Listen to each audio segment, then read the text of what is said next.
What's up YouTube, and welcome back to Homebrew Subaru. In this episode I'm going to set up the cameras on the 240 and we're going to go for a drive.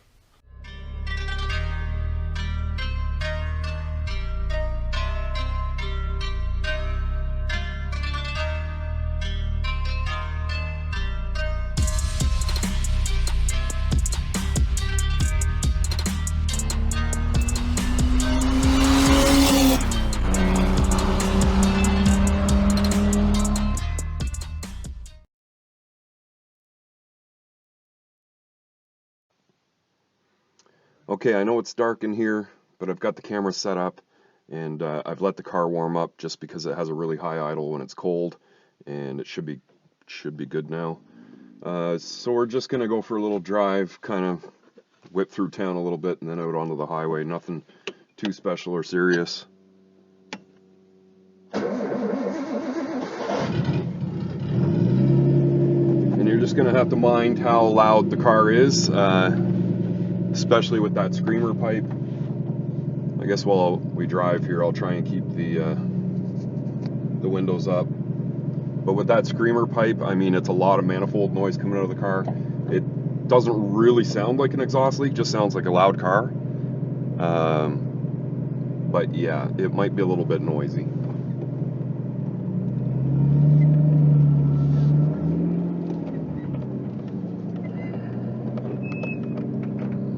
Squeaky brakes until they warm up.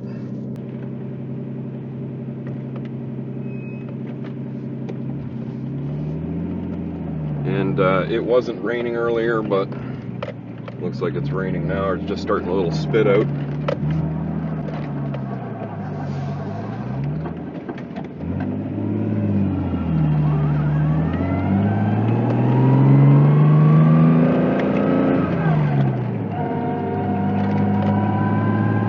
So I mean, it still makes a little bit of gear whine from the transmission.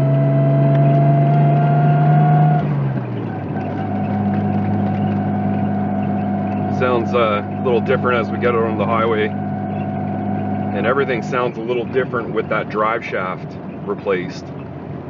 The problem with the old shaft, and I probably should have showed on camera, is the actual splines on the yoke, like where it goes into the back of the transmission, was starting to chatter, and the splines were actually, you could tell that it had been moving and they were getting quite worn out.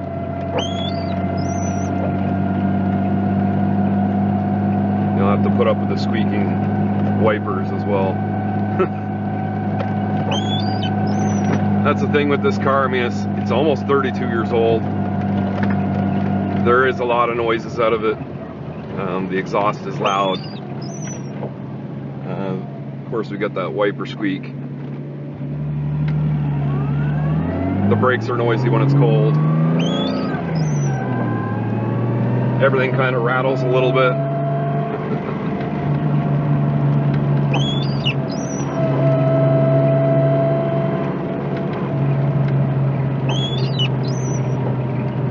So yeah, the car runs very rich, and it has a problem actually decelerating. So with closed throttle, I'm looking at my wideband and I should see this thing going really lean, and it literally just doesn't. So you can see already here, over here, it's dry. Just typical in this place.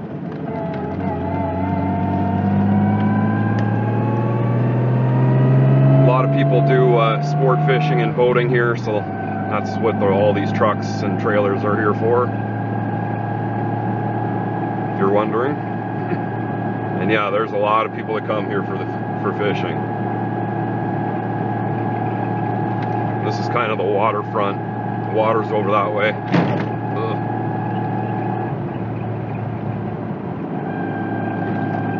So yeah, like I was saying, the rattles. There's not very much actually loose in the car anymore.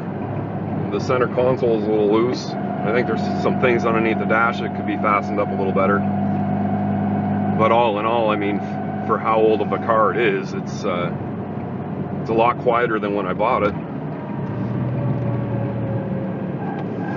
If you guys seen that video with the Eagle. This is where the Eagle is sitting, right over here on these rocks.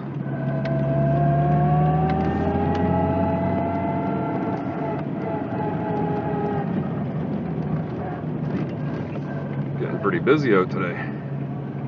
Wanted to do this earlier this morning, but I ended up doing something else and kind of putting this off, and then I was like, no, I gotta do this today.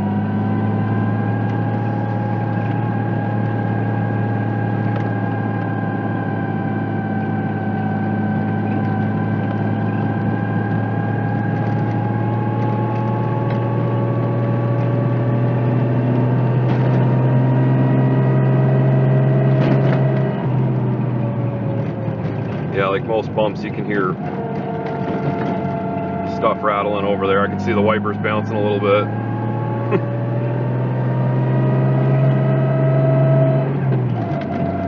And I could probably go through it and try and get a few more things a little bit quiet, but realistically, I'm not going to get it all.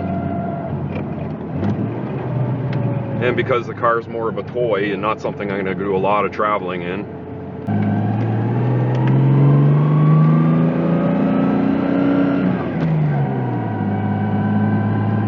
And now I've noticed with the drive shaft of the solid shaft, I don't get a lot of what was happening with the welded diff is it was really starting to shake like the end of the transmission, and I just thought, well, that's welded diff life, but I guess it was that drive shaft kind of waggling around and causing just excessive vibration to the point that it's kind of I mean, it's solid mounted transmission, so it can't shake the transmission, but it seemed like it was.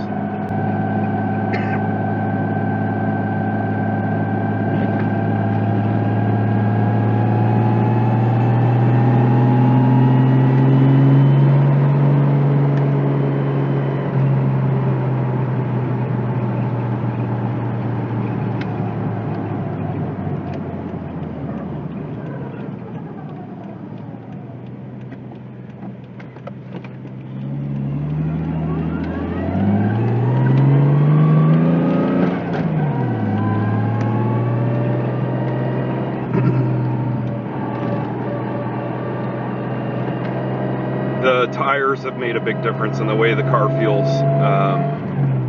Just having that, just going from 225s up to 245s has made a significant difference in the actual feel of the car. Got a lot more confidence on the highway, I know that, because you know, I've had the tail end come out on me a few times, once or twice when I wasn't expecting it to, because you get just kind of hammer into it and the tail end comes out so easily on it. And the alignment's not really the best either. I've never actually had the car aligned. It's all done by eye and feel. It drives pretty straight, and on the highway I got a little bit of a pull to the right, but it's nothing serious. Well, I don't know. Front camera has an SD error, and I'll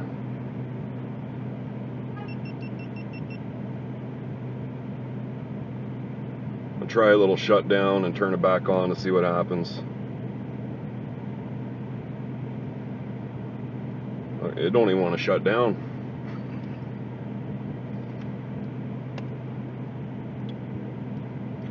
That's part of the difficulty of making videos.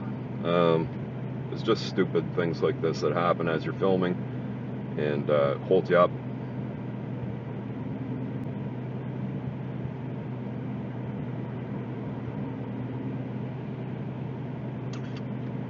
And now I've got a new battery in and the camera won't turn on. So we are going to skip our front camera. I've actually got you guys, that kind of sucks, but anyway, I've got you guys plugged in. So you're just gonna have to look at me. Sorry guys.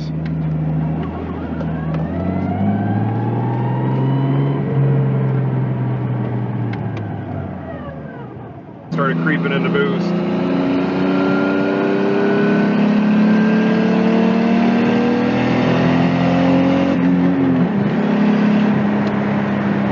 So now that we've kind of gotten up to highway speed, you can kind of see that there is still a vibration in the car. It's not very bad, and it's generally the whole car. Pretty sure it's going to be wheel balance after this. When I balance these wheels, I kind of did it in a rush, and to be honest, I don't trust the balancers out where I work, because I've had a bad balance before. But who really knows what it is? Could, you know, could just be everything being solid mounted at this point. You know, solid engine mount, solid drive, solid transmission, solid drive shaft.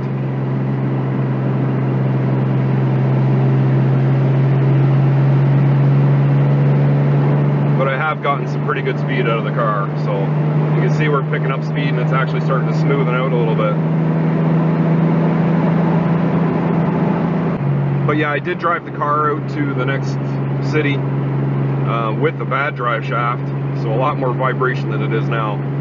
And the car did good. The only thing that really screwed around with me was the fuel gauge. About halfway there, I ran out of fuel on the gauge, but I knew I had plenty in the tank, so. But yeah, I drove the car all the way out there and back. No problems other than, you know, that fuel issue. And running rich, went through a lot of gas. But that's, you know, price you pay when you don't have something set up 100%.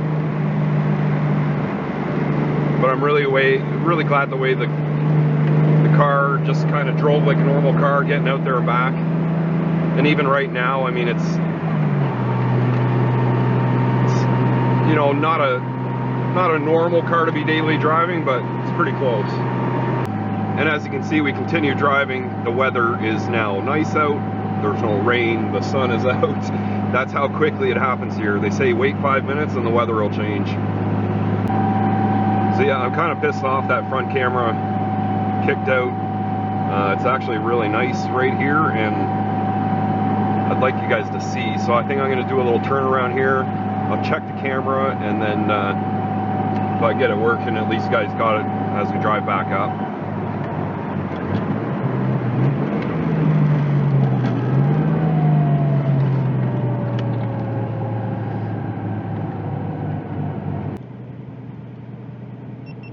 Yeah, okay. Fuck. Okay, I think I see the issue is, for some reason, this is actually my good SD card. But something happened with the connection of it. Because as soon as I went to take it out and put it back in, the camera turned on. And it tells me it's repairing the file. So hopefully I didn't lose everything. Fuck.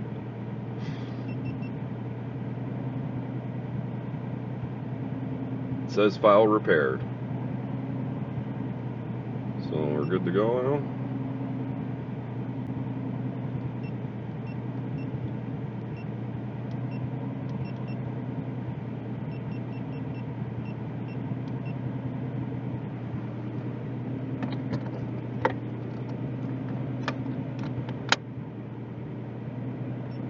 Okay, it says I got that working again, so hopefully it is.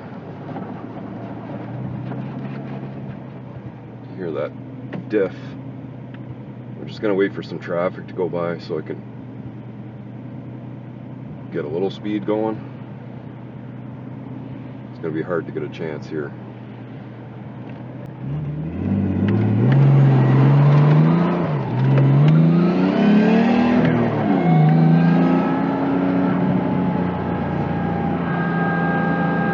See how easy, like just a little bit of loose stuff there, the car slides out so easy.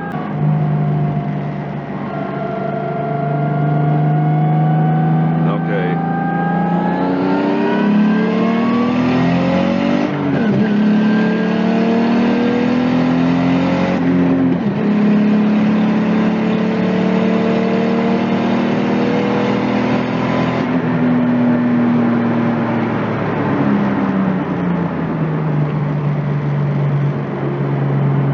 So what's happening there is the car's definitely over boosting. You can see it on my gauge, and it's getting up close to 15 pounds, which the car's actually rated for only 10.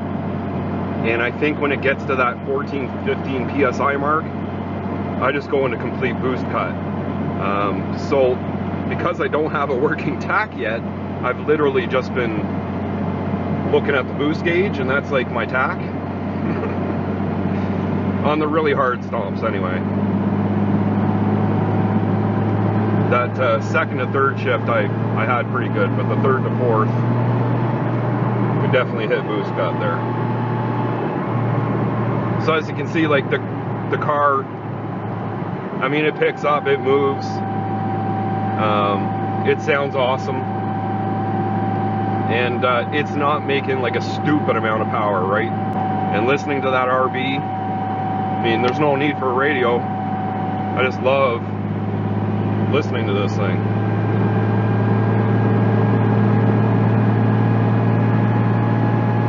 I really got to start planning this WRX, so I'm pretty sure I will start with the single overhead cam engine, take the heads off of it, have the block sitting aside, get it all cleaned up and ready, and then I'll think about pulling the WRX in and getting the motor out of it so I can build that hybrid engine. There is some costs, you know, gaskets. I'm going to need a Tatrix cable, maybe a little bit of exhaust. So there's some money that I'm going to have to spend just to get that thing together. And I've been kind of saving money right now.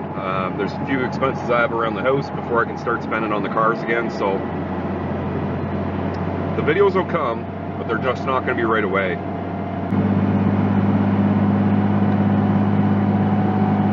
Yeah, see, I probably should have done this in the morning. There would have been a lot less traffic, and could have opened it up a few times, but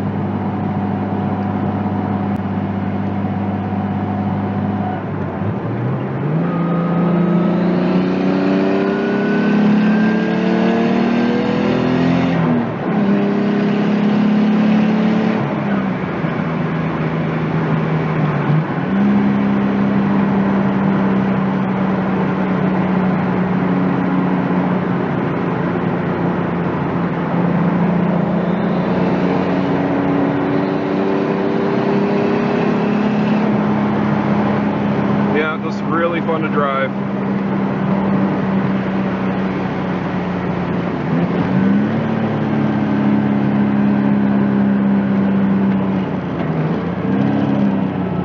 That high revving RB20.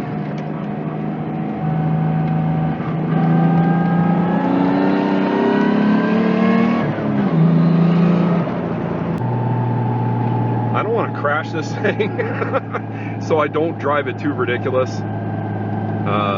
I'm getting a lot more experience and feel for the car now. It feels good to me to drive. Before I was, you know, a little bit hesitant, not nervous, but just hesitant to drive it a certain way and take corners a certain way. But drive it more and more, I'm getting a little bit more experience, and it feels that much better.